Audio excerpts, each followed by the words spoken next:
नमस्कार। आप देख रहे हैं पूजा सिंह की बुलंद आवाज।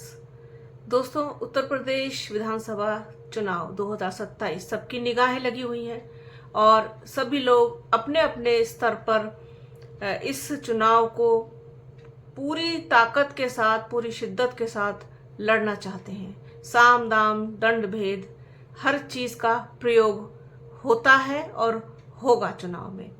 अब बसपा का जो कोर वोटर है, कोर वोट बैंक है, जिसे हम दलित वोट बैंक कहते हैं, और उसमें जो पक्का वाला बसपा का है वो तो चार्टअप वोट बैंक है। वो हमेशा से ही बसपा सुप्रीमो मायावती के साथ था, है और रहेगा। लेकिन इसके अलावा जो दूसरी बिरादरियां हैं दलितों में, वो सब मिला करके तकरीबन बैठता है आपका 21%, यानी कि 21% जो दलित वोट बैंक है। अब इस पर सबकी निगाहें हैं। हालांकि इस वोट बैंक में सेंध भारतीय जनता पार्टी ने लगाई है।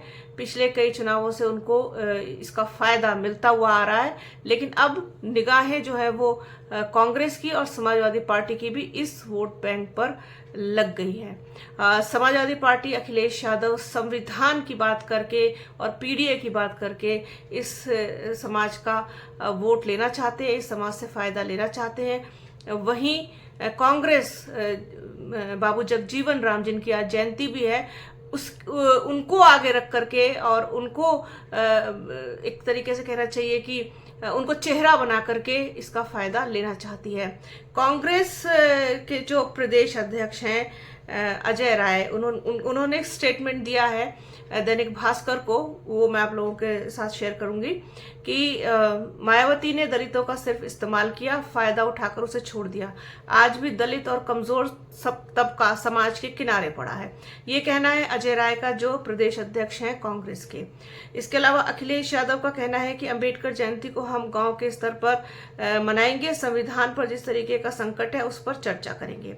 इन दो बयानों से साफ है कि 2027 के यूपी विधानसभा चुनाव में 21% दलित वोटर कितने बड़े गेम चेंजर होंगे। पहले कांशीराम जयंती, अब जगजीवन राम और अंबेडकर जयंती बना करके कांग्रेस सपा दलितों को साधने की तैयारी कर रही है। क्या कांग्रेस और सपा बसपा के वोट बैंक में सेंधमारी करने में कामयाब होगी?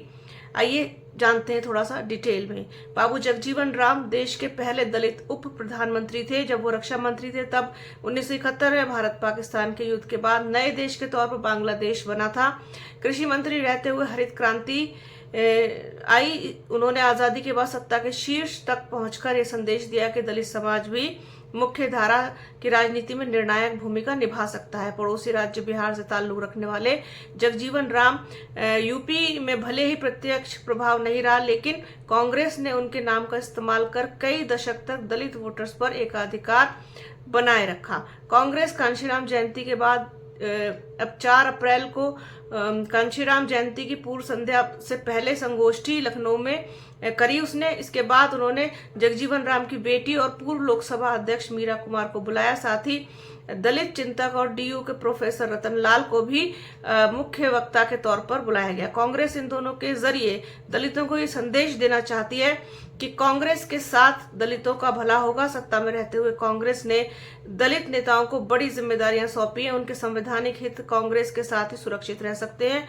खुद यूपी कांग्रेस के प्रदेश अध्यक्ष अजय राय ने अपने कार्यकर्ताओं को ये संदेश भी दिया है कि वे दलित बस्तियों में ज्यादा से ज्यादा समय दें, उनके बीच जाकर के लगातार काम करें और उनके हर मुद्दे पर उनके साथ खड़े हों।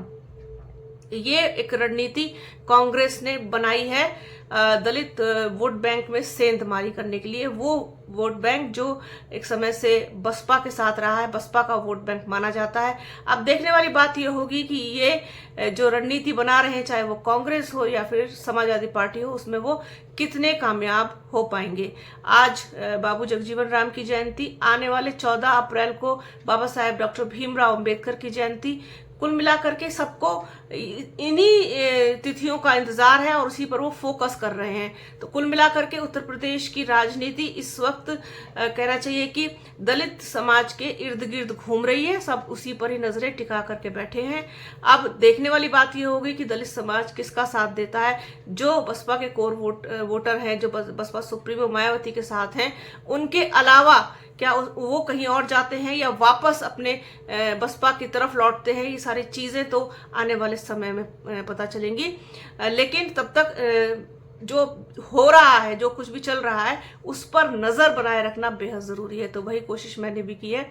तो बाकी तो जो भी कुछ होता है मैं आप लोगों तक ज़रूर पहुंचाती हूँ, आगे भी पहुंचाती रहूँगी। तो आज के इस वीडियो में फ़िलहाल इतना ही। वीडियो कैसा लगा कमेंट बॉक्स में ज़रूर बताइएगा। वीडियो को प्लीज़ पूरा देखिएगा, ज़्यादा से ज़्यादा शेयर कीजिएगा। बने रहिए हमारे चैनल के साथ। हमारे चैनल को लाइक कीजिए, शेयर कीजिए, सब्सक्राइब कीजिए, बेल आइकन घंटी जैसी आकृति ज़रूर दबाइएगा, जिससे कि आने वाले वीडियो का नोटिफिकेशन आपको मिल सके। अपना और अपनों का बहुत ख्याल रखिए। जल्द मिलूंगी आपसे एक नए वीडियो में, एक नए मुद्दे के साथ, एक नई चर्चा में। तब तक के लिए जय हिंद।